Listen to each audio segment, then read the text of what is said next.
A Kelowna home seller is on the hook for nearly $4,000 after a buyer took them to small claims court.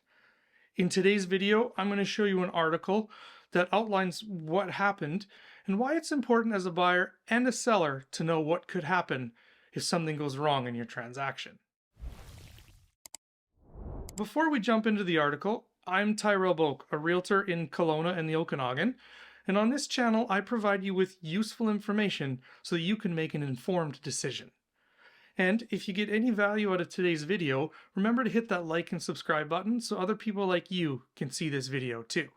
Now, before we jump into the article, I just want to point out that I did take out the buyers and the sellers' names because I'm not here to call anybody out. I just want to show you what can happen in a situation like this. As we jump into the article here, it says Kelowna seller who left home with leaky toilet, overgrown yard on the hook for $4,000.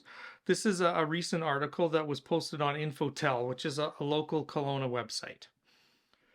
What it says is a Kelowna home seller who left his home with a leaky toilet, an overgrown garden, and a busted irrigation system is on the hook for $3,947 after the buyer took a complaint to the small claims court.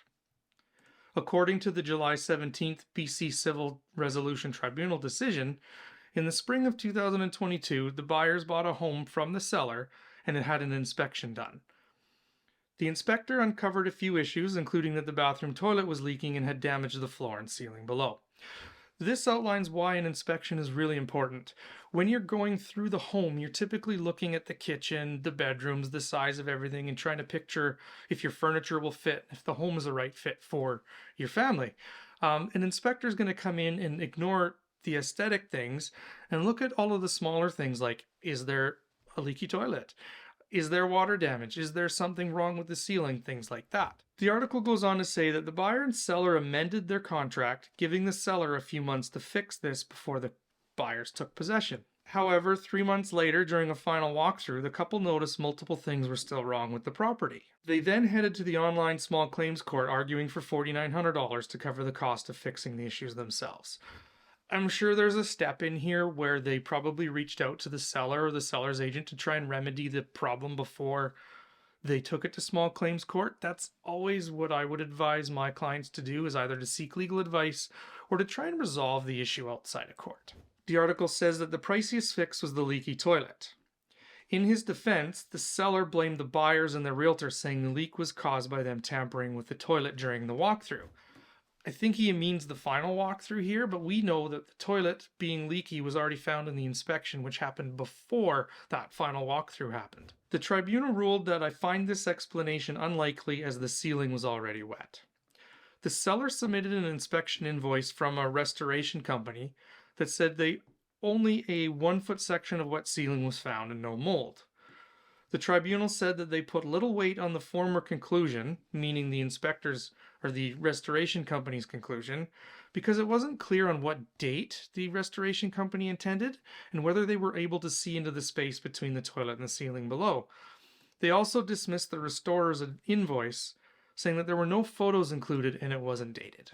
In contrast, and to support their argument, the buyers submitted evidence from a contractor who repaired the bathrooms and said the leak had been present for a while and caused mold to grow beneath the toilet.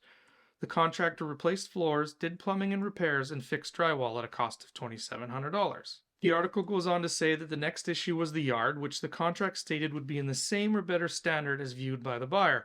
That's typically what a contract says, is that the house and the yard will be in substantially the same condition as it was on the date that the buyers viewed the property. The seller argued that the couple saw the house in March, before the natural grasses and vegetations were out of the ground. He said that much of the yard is left in its natural state, and he says the lawn, flower beds, and vegetable gardens were groomed and left in good conditions. However, the tribunal wasn't convinced. The tribunal agreed with the seller that the landscaping will look different in the summer compared to the early spring. However, I do not agree that the gardens were left groomed and in good conditions. The buyers wanted $1,000 to cover the landscaper's bill. However, the tribunal ruled that a $1,000 bill for 1 day was too high and that some of the weeds were probably pre-existing and dormant. The tribunal said $300 is more reasonable, awarded that to the buyers. Ultimately, the tribunal found that the seller had breached the contract in multiple ways and ordered him to pay $3,947. These are things that aren't out of the ordinary. They were things that were found in the inspection report and that were negotiated into the contract before the sale became firm and unconditional. So as a seller, he did have a responsibility to do these items and did not. And as the buyer, they had asked to have them done, as you would, and they had evidence and photo evidence that the work wasn't done for them. Now, the first step probably was that they reached out to the seller and the seller's agent to have this problem remedied, and when they didn't get the answer they want, they took it to small claims court. As a buyer and a seller, it's important to make sure you know what your contractual obligations are in the contract. And if it's something you've negotiated that you will do or will have happened by the time possession happens, the buyer has a right to expect that those things are done. As a seller, to avoid the headache, just get the work done if you've agreed to it. And as a buyer, you do have rights. If something you've asked for in the contract is not there, you have the option of speaking to the seller's agent and trying to remedy the issue through the seller first, or the small claims court will be your friend. That's it for today's video. Thanks for watching. We'll see you next time.